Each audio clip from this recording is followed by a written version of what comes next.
All right. So what I have in mind to start with is that we'll all say hello to one another and give a little bit of information, whatever amount and whatever specific stuff you want to share with us, where you've been, what you've been doing, what you did for a living, what you're doing now, whatever. And I would like to go first to get it over with, and then have Pam, who's the co-founder of this thing, and then Jan. And after that, you guys pick. But Pam and I did talk to Jan a bit about this, and I hope she'll explain some of that. All right, so I'm Jerry. I retired from teaching English in high school in 2015. I was at an alternative school for 11 years here in southwestern Connecticut, Greenwich. And before that, I taught school in California for 11 years. I was also in construction a whole long time. The reason I went into teaching is I fell off a roof, broke my neck. The neurosurgeon, after a week of total druggedness for me, said, try something else. If you get in a fender bender, that might be it. I could well have been paralyzed. I wasn't. So I ended up being a teacher. I haven't read Moby-Dick. I've read a few chapters. In this attempt, I'm on chapter 17 and I'm loving it. And Pam, it's your turn. Well, let's see.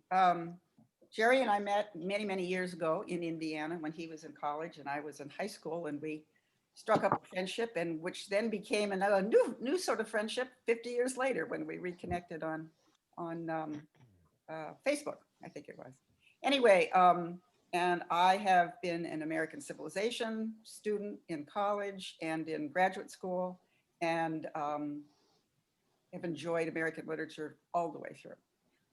Done a number of different things over the course of my life. I was an artist for a while. I was a counselor for a while. And I've been in education one way or another, a lot of different ways. And did some sailing when I met my husband. I tried to sail for him because he loved sailing, and he came from a Nova Scotia sailing family. So it's in the blood of my children, but it's not in me. And the closest I get is Moby-Dick. That's pretty good. So,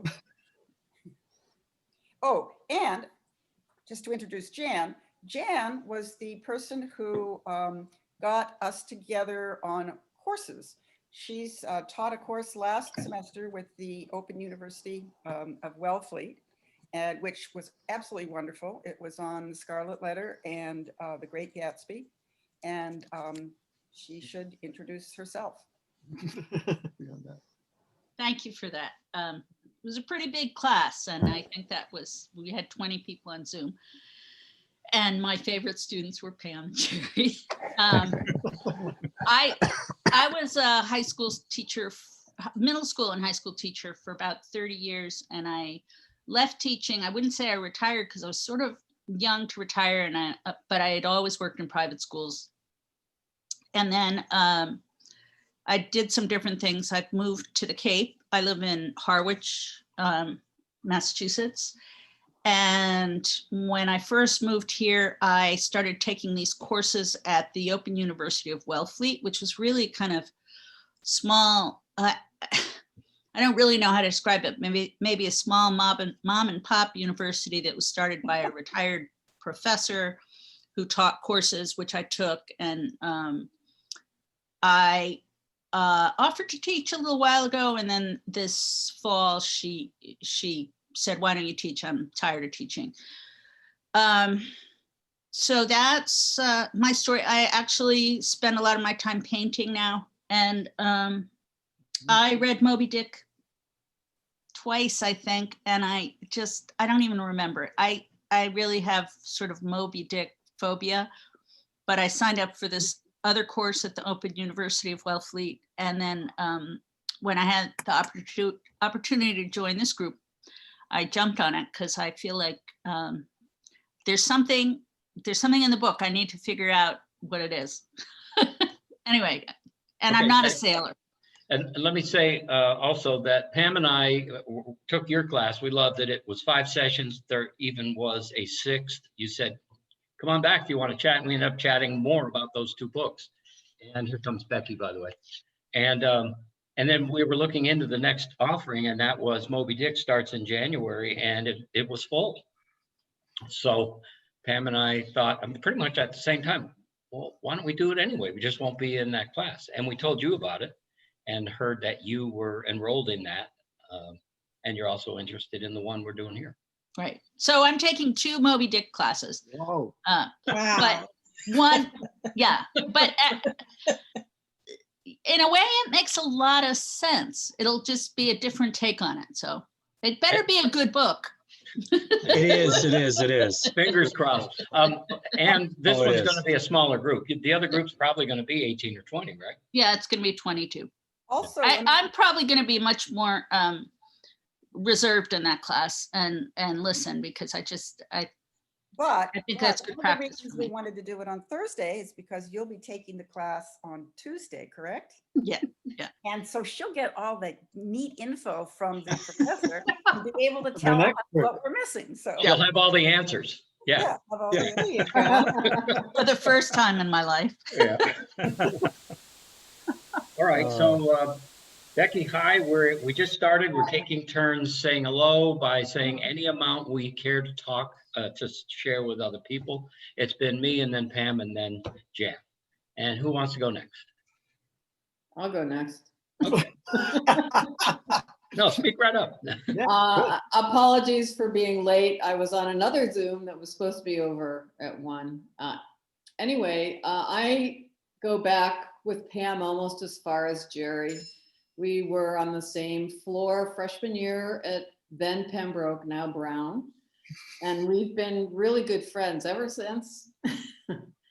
And I live in New Bedford, Massachusetts. I retired here from Seattle, where I was the campus architect and planner at the University of Washington. And I've never read Moby-Dick. I tried to read it in the Cliff Notes when I was in high school, and And it was damn good in Cliff Notes, right? not really. It's so concise, though. Brecken, I suspect you miss a little when you just go that way. When I do what? When you read Cliff Notes as Moby Dick, you might miss a Oh, tell me, yeah, no. You know, Moby-Dick is the mascot basically for New Bedford, so I have to be in this class. all right. I was gonna say, yeah, absolutely. That's where it all began. That's what we say here. Yeah. Someone else. Oh, by the way, Becky, this is being recorded. And Oh, I'm not going to put it out to everybody, but anybody in the group that wants to see it or anybody who couldn't make it today. Thanks. Okay.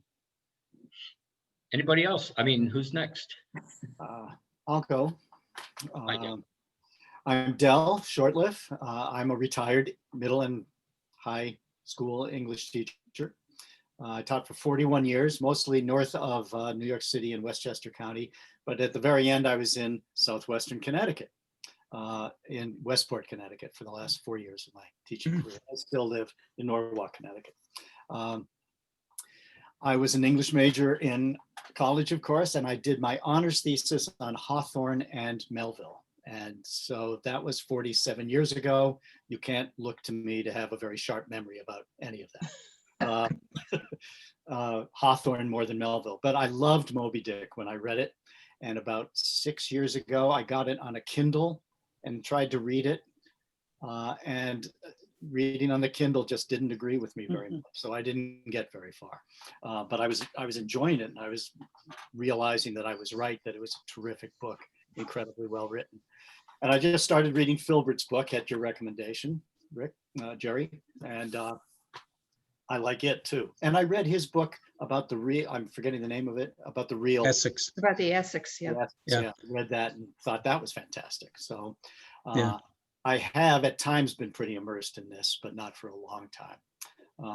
And I'm in this group because I went to high school with the husbands of Pam and Ann, and that's how we all know one another. And we do spend summers together, as Becky has at times also, on an island off the coast of Maine where day sailing is standard fare.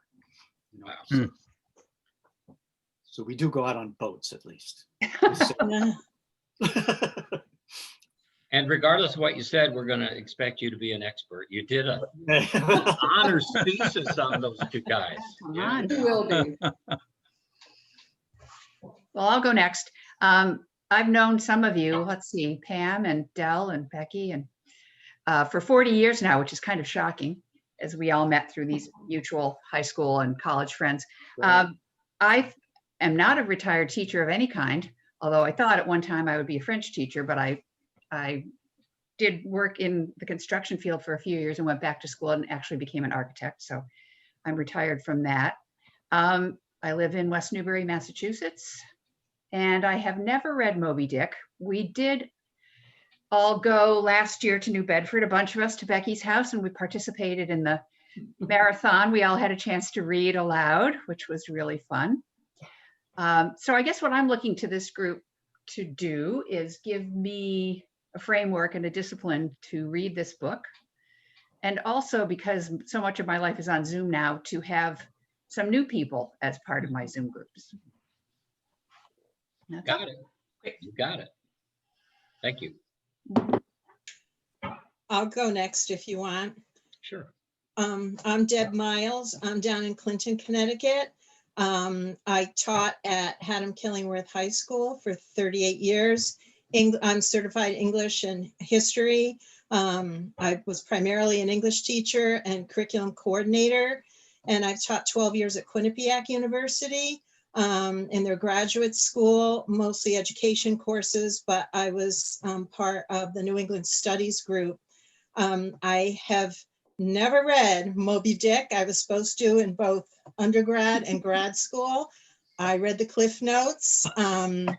I have taught for a number of years, Bartleby the Scrivener and Billy Budd, and I've come to an appreciation through Billy Budd of Melville. I've always been a Hawthorne fan, and I had the option of Scarlet Letter or Moby-Dick in my honors classes, always went to Scarlet Letter. I love the water. My husband and I, he passed away 7 years ago, but we had Hatteras sport fish, and we would live on it over the summers. We took it down the intercoastal. I love I caught an 800-pound tuna in the fighting chair. Wow. I love Old Man in the Sea. So I figure I Yeah. really should bend and try Moby-Dick. I will admit that I was in a car accident a few years ago that did a number on my eyes, damaged my brain. I like to keep active with reading and whatever. But what I did is I bought the book on Kindle with the audio component, and I have now listened to 20 chapters. Good. And because of the structure of the narrative, it seems to lend itself to listening. I didn't know how that would work, but I can only read in short bursts of maybe half an hour. That's why I'm not teaching anymore. And I will say, so far it's been enjoyable. And I'm the newbie in this group. I recognize a couple of you from the Sunday night Zoom rooms.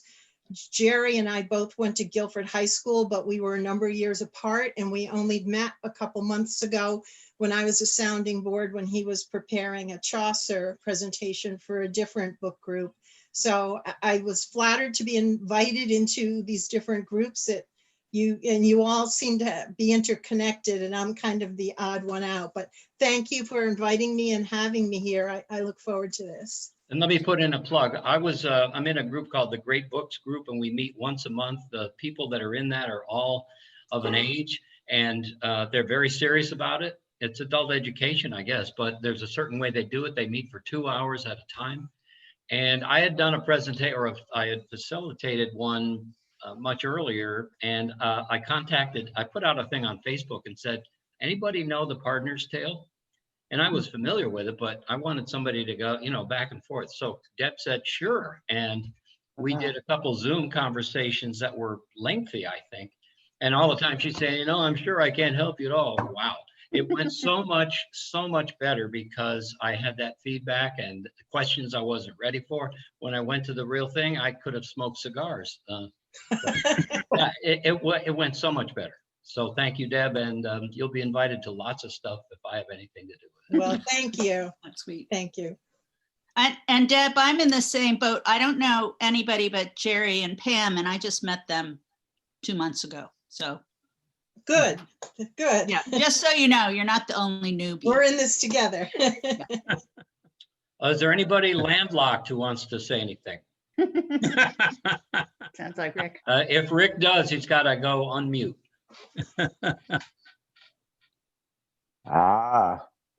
There Rick we are. Lineback, and I like Pam, had the experience of a 50-year hiatus between my knowing Jerry and then revisiting him and finding him again, and which has been a delightful part of my life and a lot more Zoom than I ever thought I would ever do. I read Moby-Dick between college and then when I didn't have anything lined up in the summer because I had been drafted into the Army. And so Moby-Dick was my summer of dread, I guess, before I go in. And I must admit, I don't know a lot about it, but I think I told Jerry of one thing, and it was kind of an odd feature of Moby-Dick's physiology. And so we may come upon that later in the book, but that was about the only, other than the part about Ishmael. I didn't remember a whole lot other than a rousing tale, and it didn't seem like Gregory Peck was my vision of perhaps what Captain Ahab would have been. So after the Army, I went on to law school, and after that worked for the federal government for 40 years, and it was with the National Labor Relations Board. I love that, and I kind of just stayed there and went up through the ranks and got to stay in Indianapolis all that time. So I've been retired for 4 years, loving that and getting involved in different interests like book clubs and movie clubs. So it's been a great journey after a pretty good journey. Thank you. Well, what say you? I'm left, right? Yeah. I guess. Yeah, I've known Jerry since high school. We were, both went to Guilford Senior High School class in 1965 to date us and stuff. And I still remember a lot of that very fondly, although I was there for a shorter period of time than Jerry. I left in junior year to go to New York City and, worked at Stern & Stern Textiles and hitchhiked cross country and rode freight trains, and took 3 years off before going back to art school, which was the only place that would accept me because, you have to have credentials in order to get into most schools. But art schools seem to, want people that haven't traveled the standard path. So after that, obviously I couldn't make a living with that and had a family, I was married and had a kid already by the time I was out of art school. So, so I went to work for various jobs, worked on construction for a number of years, and finally wound up in a sign shop, learned that trade, and then opened my own and ran one doing outdoor billboards and murals and signs for many, many years. But I had started to read Moby-Dick in second grade and failed miserably. It was way beyond me in second grade. And decided that, it wasn't going to happen. It was just, so I never got back to it. But it was interesting because after, I've always sailed since I was a child. My dad and mom had boats. And so I was sailing on Lightnings and racing with them, in Brantford and stuff. But I think it was I was about 35, 36, and I was on the boat for the summer vacation with Sandy, and we went up to Newport, and an artist friend of mine up there, asked me whether I'd read Moby-Dick because he finished it for like the fourth time that summer. And when I told him I hadn't, he was really upset, and gave me a lecture. Gave me his copy of his book and said, go back to your boat and read it on vacation. You will love it. And he was right. I discovered it at 35 years old, and I've read it about 6 or 8 times since, mostly on tape because I can drive and listen to it, same as Deb, and it makes it a lot easier than, sitting for long spells in a chair. But I have read it a number of different times, and every time there's new stuff. There's always new stuff that I discover.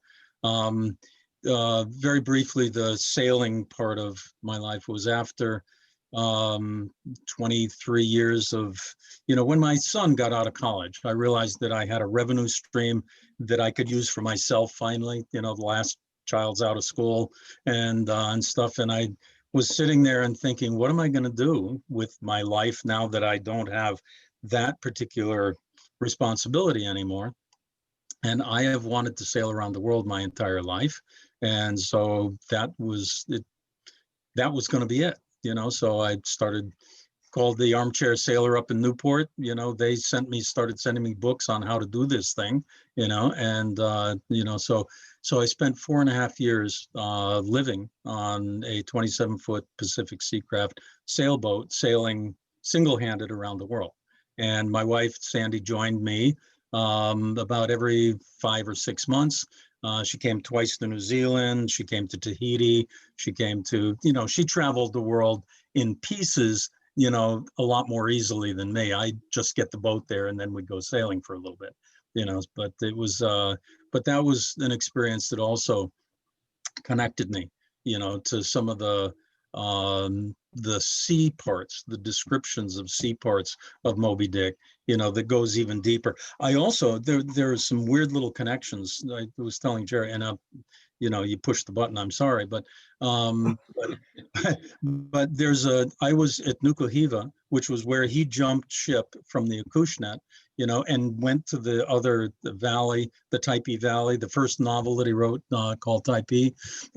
There is a monument to Melville on the beach in Nukuhiva, that I have photographs of somewhere and stuff. And I didn't get over to the Taipi Valley, but the fact that I was in the same harbor, as Melville was, was an experience. And the other thing was when I was coming into the Sunda Strait, which goes into the Java Sea between Sumatra and the other one there.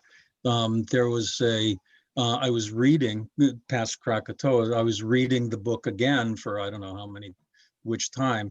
And there's a part that we will come across where the Pequod is chasing a sperm whale into the Java Sea through the Sunda Strait and is being chased at the same time by a felucca full of pirates, right? And as I'm reading this, I realize I'm in exactly the same spot as the Pequod. It was spooky, and I looked over my shoulder to make sure nobody was chasing me. Really bizarre, really bizarre. So the book and I have a connection that's... You could say he wrote it for you, kind of. Yeah, I think he did. Okay, so we'll take a vote. How many people think Brecken made all that up? Nah, just kidding. Thanks, Rick. You're right. So I'm looking forward to everybody else's insights, because I'd love to go deeper. And if you have one or two, you are welcome. Just raise your hand and then we'll call on you. All right. So here I had an awakening. I thought I had to have a whole lot of responsibility for what happens in this group. And a couple people told me otherwise. Like, I'm not teaching it. I'm not qualified to teach this. I don't know the book. I'm on chapter whatever it is, right after the ship, right after he meets two of the captains, but not yet Ahab. And I love it, but that's where I am. So I've got some reading to do for the first time. But I was helped to understand that people can share this whole job of facilitating or whatever. We could, shall I call them floating facilitators? I mean, they could be people that are, a different person or a couple people each time. That would be great with me. And I thought for the first session, anyone who's interested and would like to pick some passage that they think is fascinating, they love the language, it's worth a discussion or at least a thought, please do that. And I would say focus especially on the early stuff. The first, well, I've read 17 chapters or so. So for me, it would be, in the first 20 or 30 chapters for now. And if you submit them ahead of time, we'll put them in order and go ahead, do whatever you want with it. You could read it. You could point at it. You could ask for a response to it or whatever. I think that would be a lot of fun. And again, let's not jump to the end of the book yet, because some of us will not have gotten there for even the first time. So go ahead. Is there a reading assignments? Yeah. Pardon? Are there going to be assignments so that we know we should be to this chapter, a given Right. chapter? Yeah, I thought let's hash this out. I had in mind, and it's just to start the conversation, that we'd read a couple hundred pages by next month. We have about a month until we start. It's about 400 pages in the edition I have, so about halfway through the book. By then, if people think, oh, that's easy, great. Some of us don't think that's so easy. I nominate myself as the slowest reader in this group, but I have some others who will argue about that. Dan, the class that you're taking has got the book divided up into sections, because the first, in the description that I read when I was thinking of taking the course, it said to read for the first meeting, to get together, up to page such and such. Yeah. Yeah. So do you have a syllabus for that class at all? No, I just have the same thing you would see.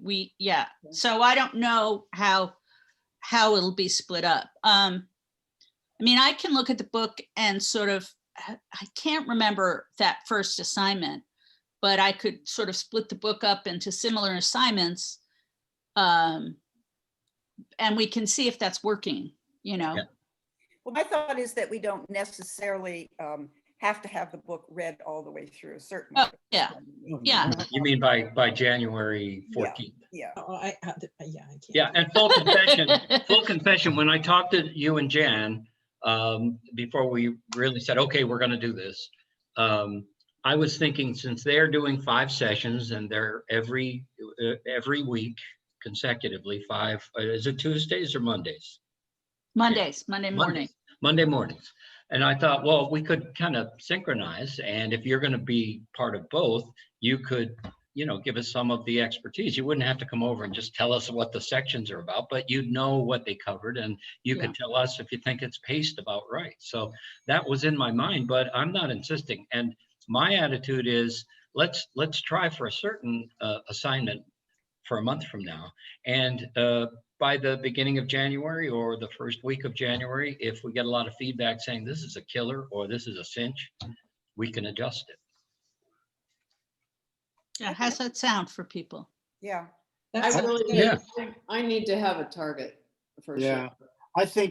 I think 200 pages by January 14th is asking for a bigger. I could do that because I know I'm going to like reading the book, but some people don't even know if they're going to enjoy this, and a smaller taste might be a wiser way to start. But I mean, we won't finish. If we're going to do That's 5 better for weeks, me. we won't finish. I mean, why Well- can't we divide it into 5 pieces? Yeah, and the book's just about be 400. ready for- I Yeah, agree. but we have a lot more time leading into that first session than we Yeah, have but between I the don't. sessions. I mean, I have a lot of things I'm doing between.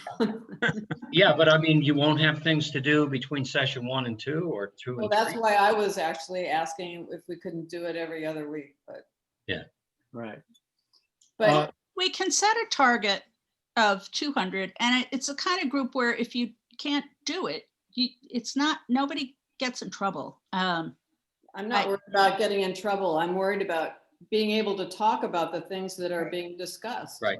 Right. I mean, what's I the know. point of doing half the book for the first session if there are going to be 5 sessions? I guess that. doesn't make sense. Because we have a month. Right now, we have a month until the first session. So that's a time to get into it quite a ways, as opposed to having to read 100 pages from week 1 to week 2. See, because there's basically 200 pages Well, left. If we Why do. can't, I mean, some people have a lot of time and some people have a lot of things that they've already committed to. Mhm. Why can't we have a minimum reading and then people who have more time can read as far as they want? Well, we can, but those of us who have are probably going to want to discuss page 175, for example. Well, I just don't think I you don't should think do that's that. going to work. Yeah, I know that when I gave assignments to my students, I'd say for class, you need to be at this point. You are free to read further. Yeah, And right. understand that we're not going to discuss further than that. So Mhm. keep straight Right. where you are. And I think that's not too much to ask of readers. People who get ahead, but we just don't talk about everything that they've already encountered. Well, don't you think that it would make sense to keep it every week? Let's keep it every week, and that's on the pace Oh, I'm fine of with the other club. And then, you know, in our lives, you can't spoil that much. If we happen to bleed over a chapter or two or three or four, it's still going to be over all right. And you can make a mention at that time that, hey, that's way in front of us, but I don't mind having a minimum amount to read. And if we slip over, we slip over. You know, it's not the end of the world. And then we can kind of reel it back, right? Well, the And people that. spoiler alert, the spoiler alert, I think we all know sort of the ending of the book. I mean, there's Right. not really a lot that you could ruin for somebody by mentioning it, but Right. so, I mean, I think we could set a target for that first session. And I would say in between 100 and 200 pages. And if it's too Well, long, Yeah, what? Jan, Yeah. I just looked it up. I just looked Yeah. up what they said, and they're asking for the first class, please read chapters 1 through 23. And Right, that's about 100 pages in the edition that I'm looking at right now. Okay, so why don't we aim for that? And kind of the way schools work is like, if you can get ahead, that's great. And I think you'll be surprised that it does seem to go faster than I thought it would. Many of the chapters are quite short, can be read in a short period of time. You don't Right. necessarily need to sit down and read for an hour and a half to get through the book. I mean, it can be done in spurts because it's written in spurts. well, let me ask the people that are most familiar with the book. I've heard that there are chapters that you can really kind of flip through. I mean, if you want to, Yeah. if you want to spend time and stare at the details, you can. But if you kind of really go fast through some of it, you don't, you know, you're still getting. Is that true? I've lost my granddaughter and a couple of friends that I've tried to encourage to read it at the cetology chapters. Yeah. You know, so I highly recommend that if you start getting bored with that, you know, you can skip it, and you know, it's one of those side trail fillers that's really interesting if you're going deep, but it's not necessary for the narrative. Yeah. Is that a lot of pages that you're talking about? Some of them, I can't remember. some That's when I've given up, when I hit that part. Yeah, so don't worry about it. It's not germane to the narrative. You don't need it. Melville at that point was just trying to impress you with how important and real these whales were. The sperm whale in particular, he's trying to give some gravity, some mass to the idea that he's not making this up. He's not fabricating it. This is a real thing. But all of his science, is of that era, and he comes down on the side of it being a fish rather than a mammal, ultimately. So that's an interesting little twist, but the narrative itself it's not necessary. You can skim it. You can skim Pam, it. you said the other I think. schedule is like 23 chapters 22 chapter 23. up to it. Yeah, well, I So- suppose it includes it, but it. Yeah, but if it includes it, chapter 23, that's through page 97 and that's, that's really, it seems short. But anyway. No, it's about a quarter of the book. Only yeah. 5 yeah, sessions. Yeah, a little less than a In quarter. terms of where you want to focus discussion, it doesn't seem short. That's right. Okay. That's right. Yeah. I think that's what we need to do is what sections do we want to be discussing? And I think, you could read the whole book and then go back and look at the sessions or the sections before each individual session. So depending on how you read and how well you get into it, we might do it very differently. I might read the whole thing pretty quickly because I don't have much going on. Yeah. And I'm finding it Yeah. easier than I thought.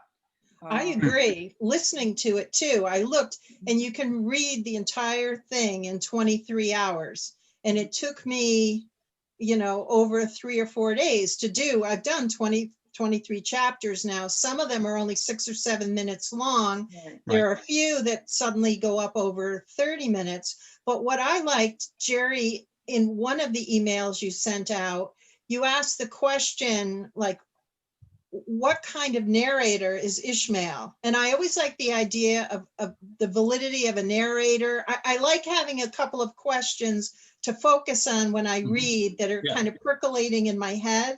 I'm thinking if we had like 2 or 3 questions that would overarch the whole piece, but kind of keep us on track section by section. Mhm. Something like you proposed with that one, I think would ideally span the novel, and people could talk about it up to as far as they've gotten for that week.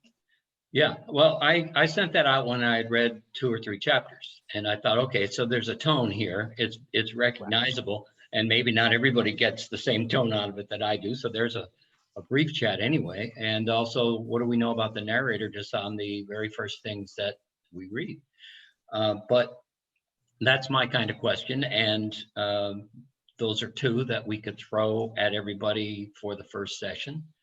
I would like to have people sign up for passages, and let us know what you want to point at. I've seen a couple. I saw one that's rather large. It's almost a full page.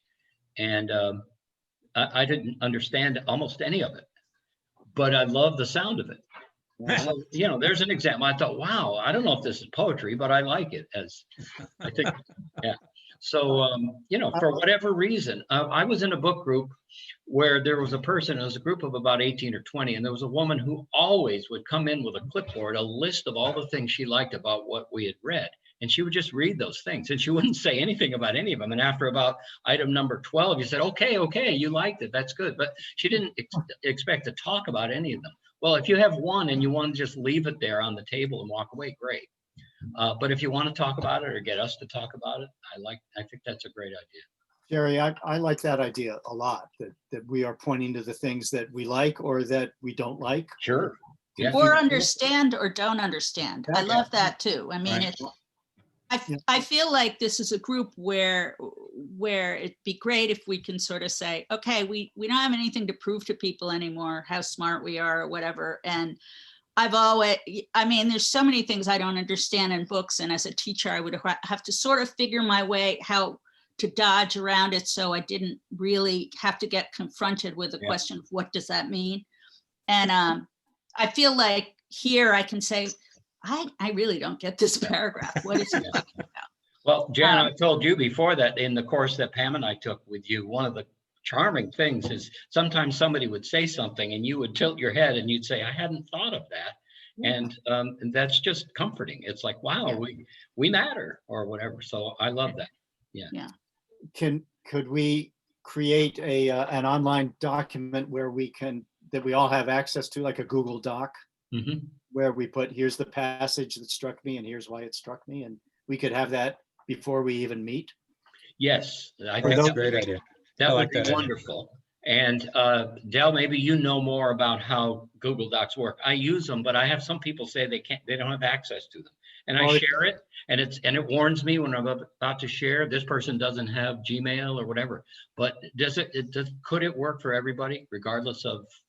Well, when I used it as a teacher, every student was required to have a Gmail account, so it worked. And I've been tutoring a student. We've been reading The Bluest Eye together, and we've created a Google Doc because she does it. So I know that it works. It works very nicely.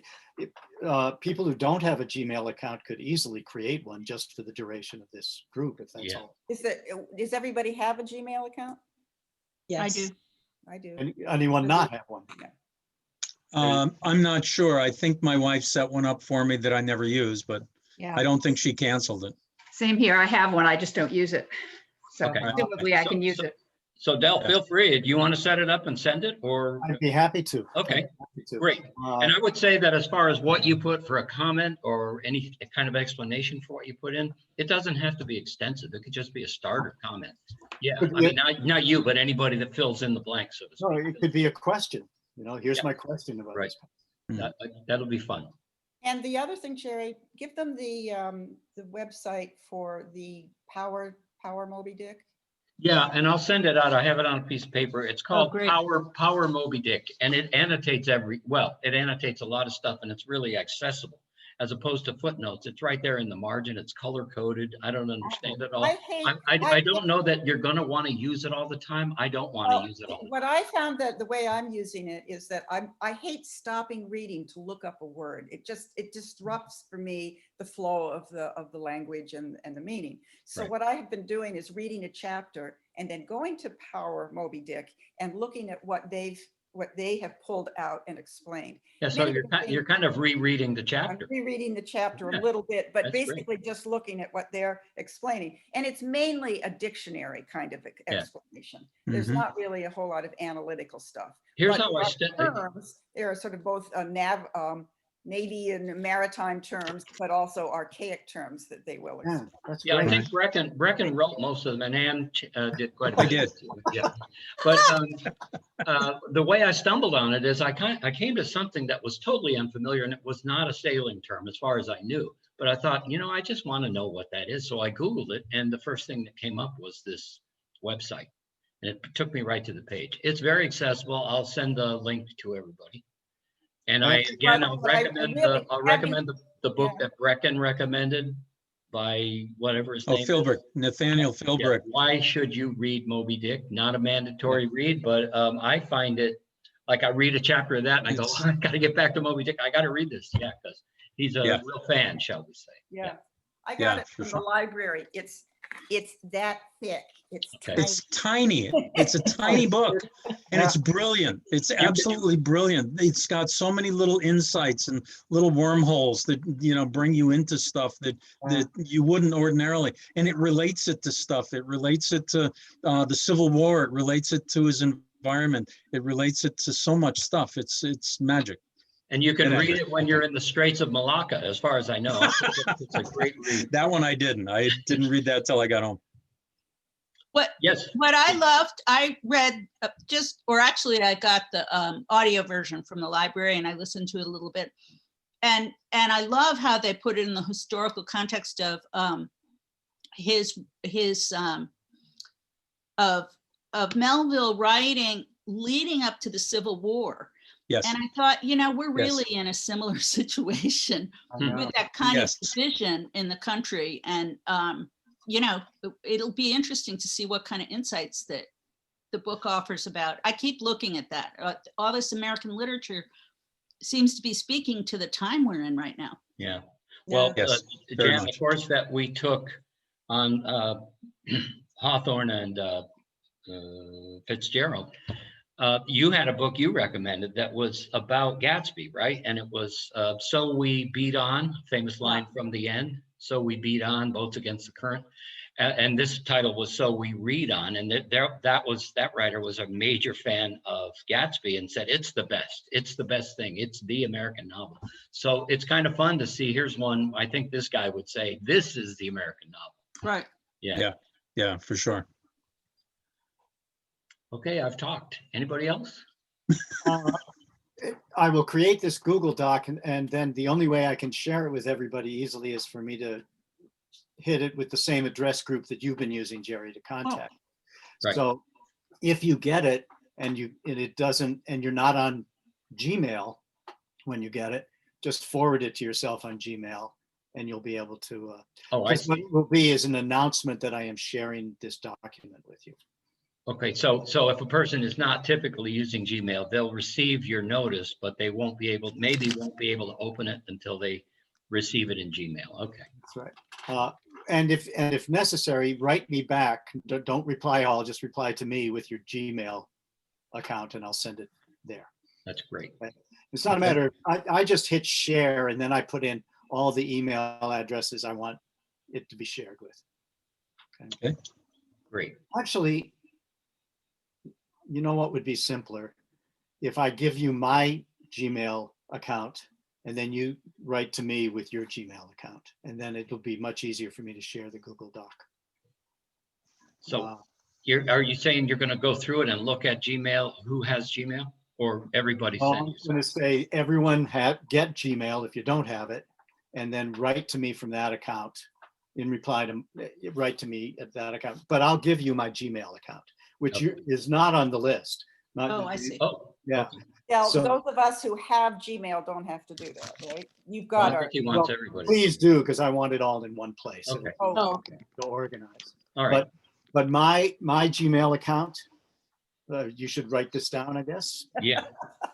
is D as in Dell, B as in boy, and then my last name, Shortliff, which is short, SHORT, short, LIFFE So it's like short life, but double the Fs.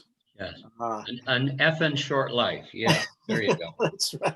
That's a Phrase good way to maker here. put it. Yeah. And Jerry, you can send that to us, can't you, in the same email that you've already contacted us all with? Just put Dell's, Right. Well, I think what we're Google going to do, email. if everybody could and then acquire the that gives it habit, to us. Did you finish, Del? I'm not a good note taker, so you could Yeah. have that in an email. we'll straighten it out. Oh, okay. Okay, that's fine. We'll get Did it. you finish, Del? Is that at At gmail.com? gmail.com, at Thank you. gmail.com. There are no capital letters in any of this. And there's no number, it's just No that name. space, no number, no.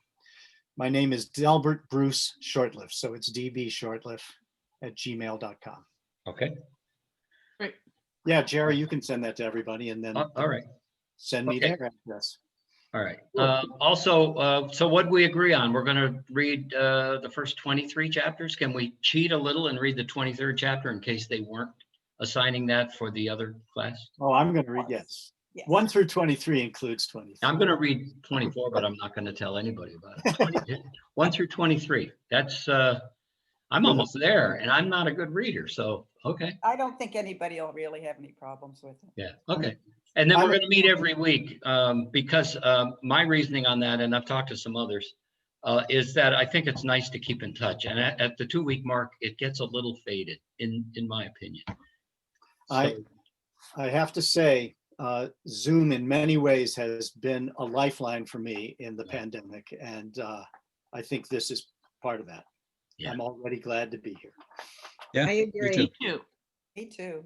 very much. Is there any other business we need to transact? Oh, I have a quick What question. time- Is it the same time?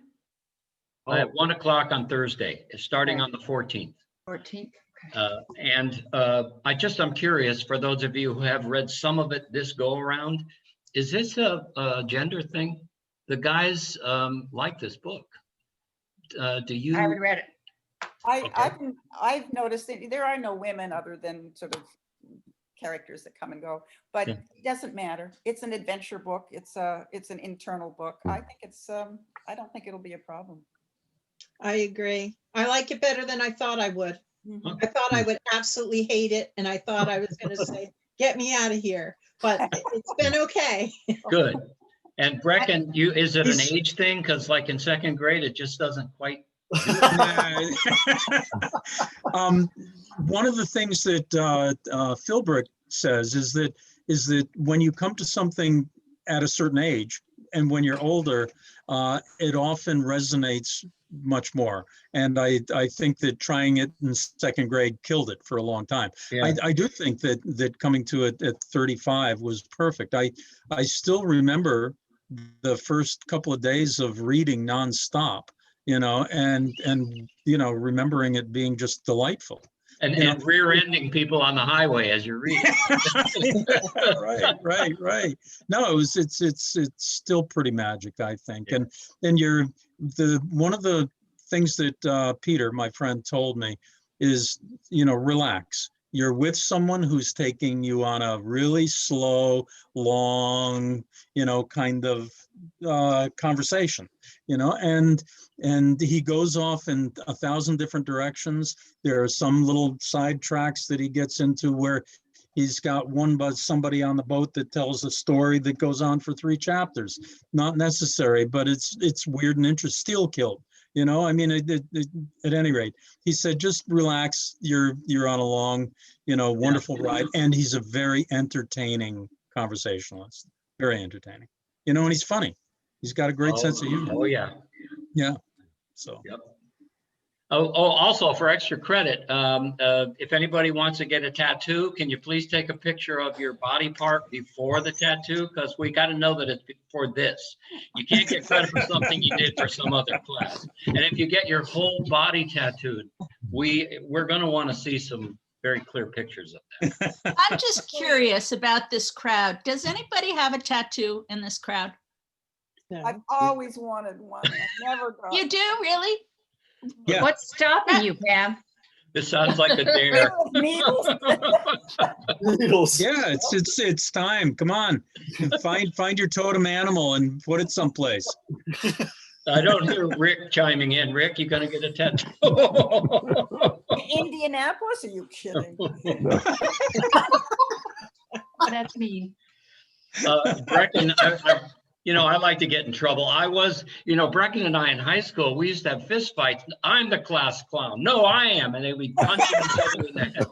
Now Brecken, that's funny. do I dare ask what body part has, or maybe there are several that have? Oh, it's on the inner ankle of my left foot, and it's a tortoise. It's a sea turtle, Polynesian design. And I remember going to the guy and finding the design that I liked and said I wanted to do the center part.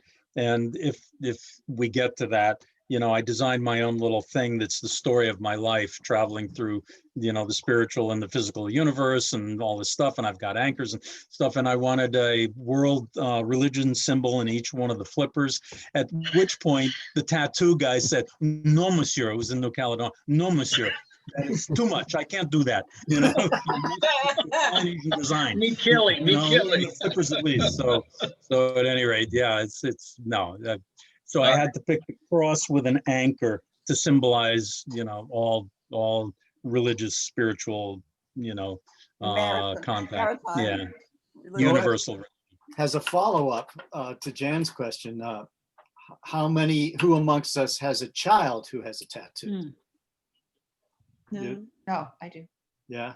My kids are a little too young, and I think most of us in this group are too. I mean, I just think it's very interesting that sort of the tattoo fad was like a blip, and if you are before or after the blip, you might not have them. It's just a theory I'm looking at. I don't think it's over, but maybe that's. All three of my children got them at different times and for different reasons. I have 3 children, and I have twin sons, one who lives in Seattle, one who lives in Brooklyn, and neither of them has a tattoo, but in Seattle, it's hard to find a person with that. Yeah. Same thing in Brooklyn, so it's really interesting. All 3 of my grandchildren have them, and my daughter and all 3 of her kids, got the same tattoo at the same time. Oh wow. Yeah, which I designed for them. Yeah. Yeah, So my that was daughter got her tattoo when they won the national women's frisbee tournament. Oh, in college. The entire team got the same tattoo. Wow. At What is it? Carleton College. A frisbee? Carlton, yeah, frisbee, yeah. Cool. Yeah. That's cool. Yeah.